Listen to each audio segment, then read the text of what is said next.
Dhyana in Shaivagama. A brief presentation by Dr. T. Ganeshan, sir. Namaste to all of you. And I am briefly presenting my paper on the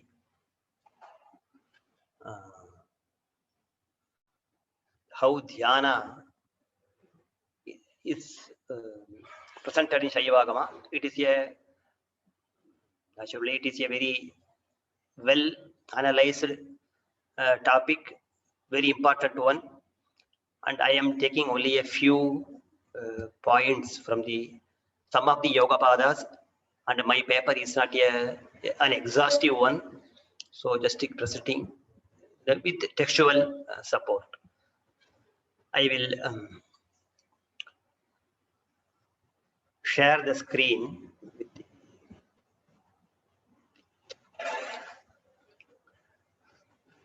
Shaiva Siddhanta is one of the many branches of Shaivism with its own distinct Shiva revealed scriptures called Agamas, which are 28 in total, which are also known as Moola Agama, dealing with every aspect of religion, ritual, and temple worship, and with a well-developed philosophical doctrine, and as well as a well-developed yoga system. So these four are the major points and major parts of the Shaiva Agamas. It is generally known as Kriya Pada, Charya Pada, Vidya Pada, and Yoga Pada. So all the four padas make a whole of the Agama. The fundamental aim of yoga in Shaiva Agamas. The Shaiva Agamas clearly state the basic aim of all yoga sadhana as Atma Dhyata Mano Dhyanam Dhyaya Sukshmo Maheshwara Yat Paraparam Aishwaryam Etad Dhyana Prayojanam. The great power that accrues by sincere and regular practice is the supreme aim and purpose of yoga. So the power as well as the power is attained after attainment of Shivahood. So that is understood. So Shivatva Prapti and the Siddhis, the power. These are the aims of yoga. Benefits of yoga practices. One of the important and basic yoga practice prescribed in the Shaiva Agamas is the Dhyana. Here, in the Shaiva context, Dhyana has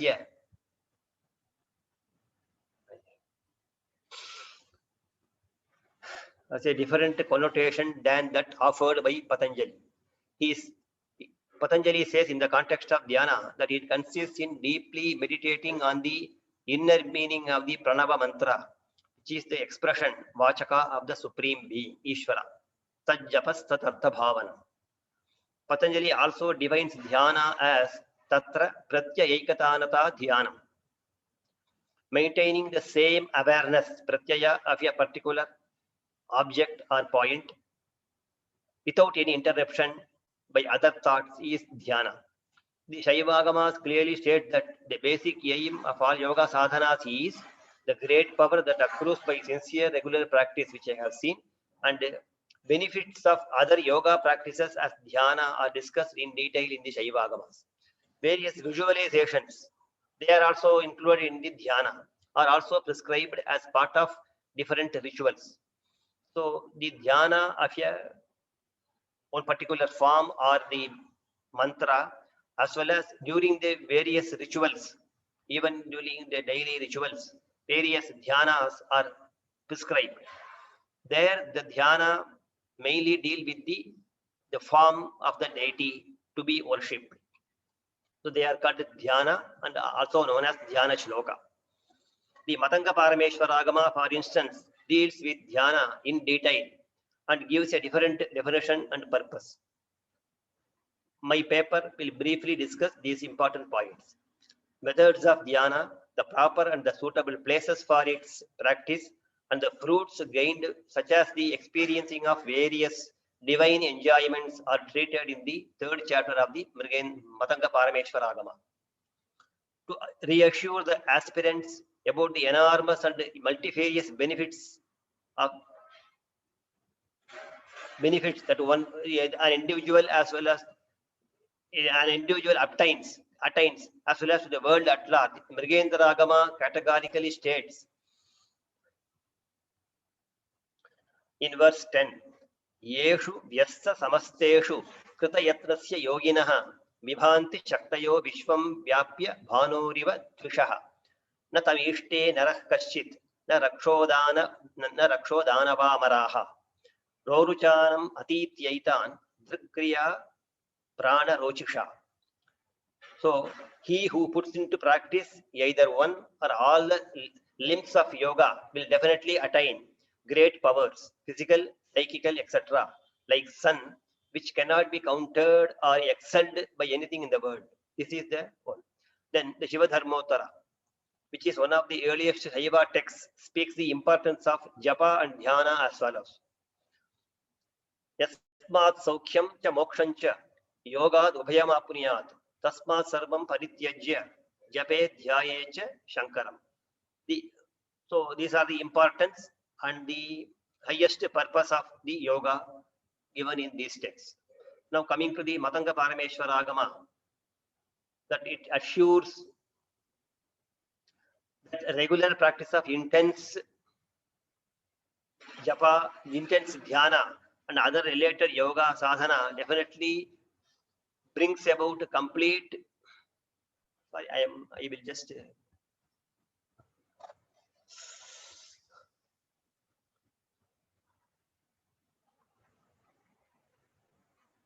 stop share.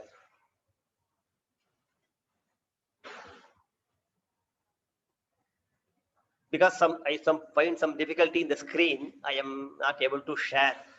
So I just present.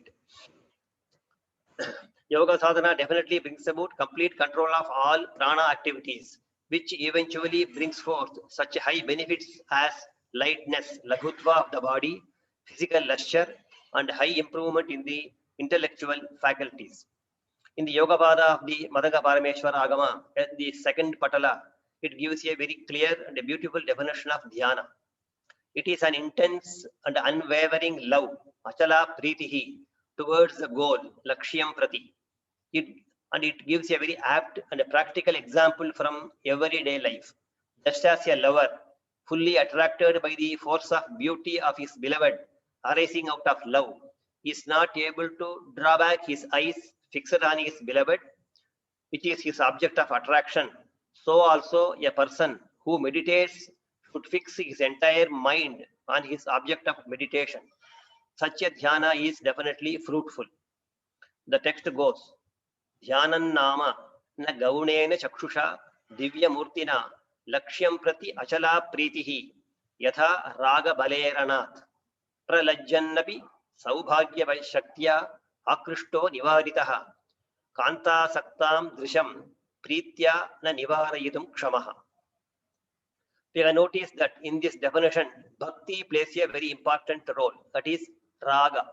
Shaiva Siddhanta does not hold that any constant and continuous thinking as dhyana, along with firm but unbroken mental focus on the object, chosen object, there should be the bhakti as the driving force for that continuous thinking, after which only it is held to be the dhyana. Further, just as the lover in the above mentioned verse is attracted by the beauty of his beloved, so also in the dhyana, the meditator, due to his bhakti, gets attracted by the deity, his chosen object of meditation. If we further analyze the above mentioned definition, we find the adjective nivaritaha for the lover. That is, even if the lover is prohibited or thwarted, he is not able to draw back his eyes from his beloved. In the same way, the devotee, even amidst many distractions that thwart him from his attention on his object of meditation, he continues his meditation fully impelled by his attraction, which in other words is his unflinching bhakti. These important points are highlighted in the commentary of Ramakantha on the above mentioned verses. He also brings out the difference from mere continuous thinking, Chintana Matram, which is of another level. So then Samadhi, the same Matanga Parameshwara Agama, in the same chapter, we get the definition about samadhi, which is once again like a poetic piece of poetry in 3 verses. It poetically describes the state of samadhi using interesting metaphor. Bhogadvarani Bhogadvaranyasheshani pithaya parame vidhau triptidaru samuthena kavata yugalena tu panchadha samstitenatra lakshya kritaspadaha shuddhau jasa samalingya buddhipatnim sulalasam manah pradeepa pradyota vitamaske sa yogirat hrinmandire sukoddama yoganidra samakulaha jitadarpam matim kritva sarvanga ahladitatmavan shayita suchiram kalam aprabuddhaksha gochara asamprapta bhirdvandvaha samadhau samsthita sudhi.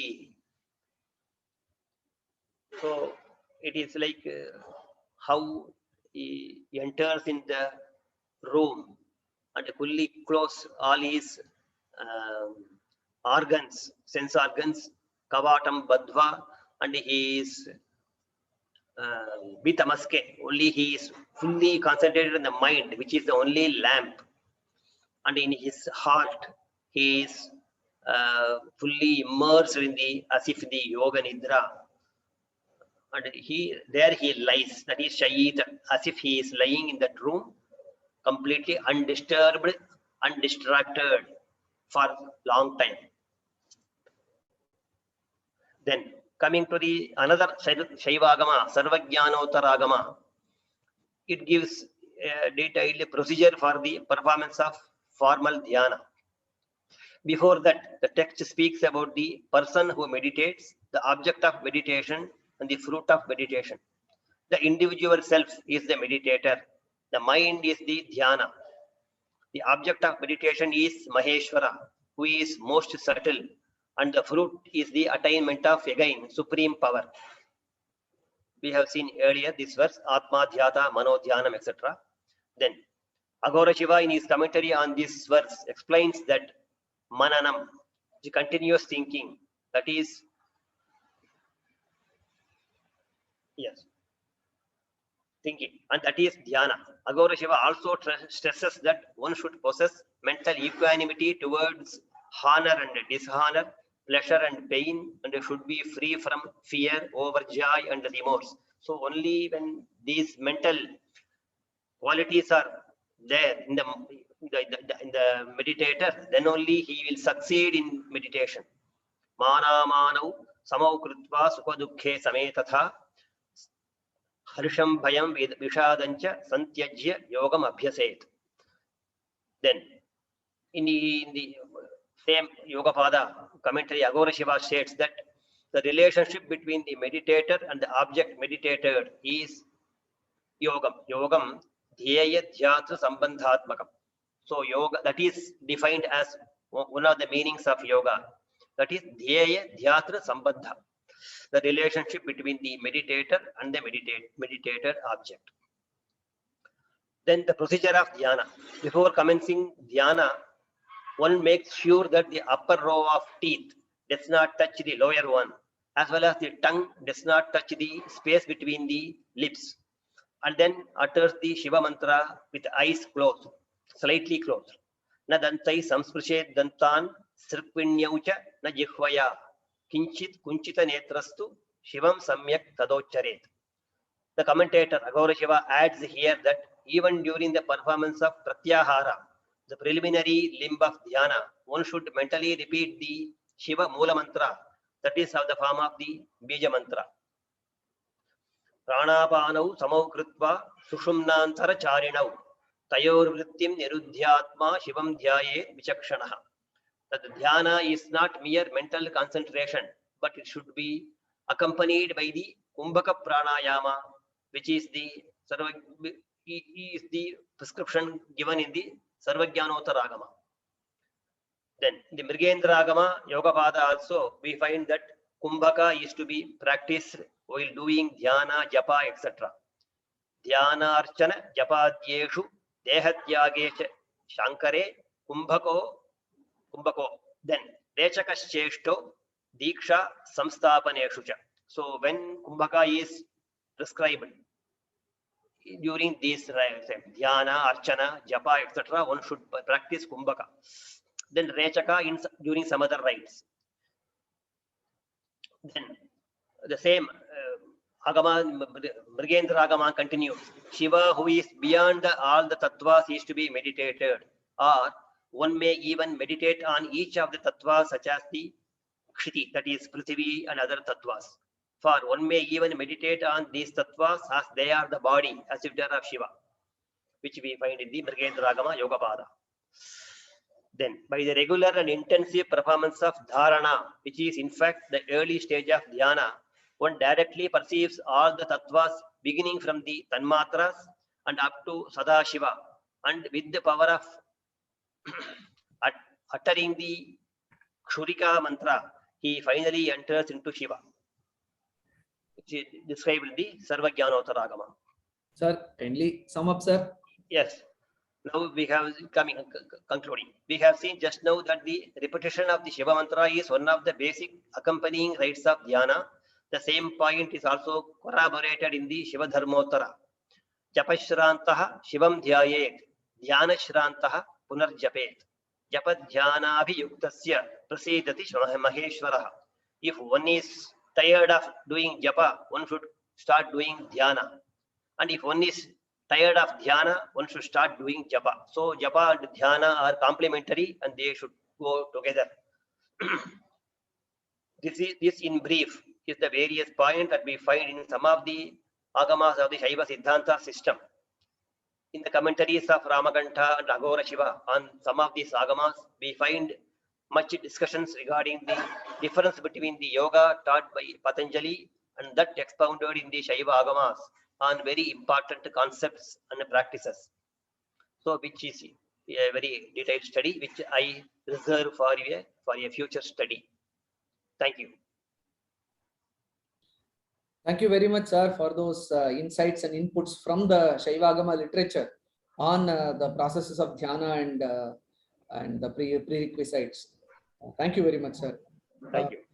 Yeah, I don't see any.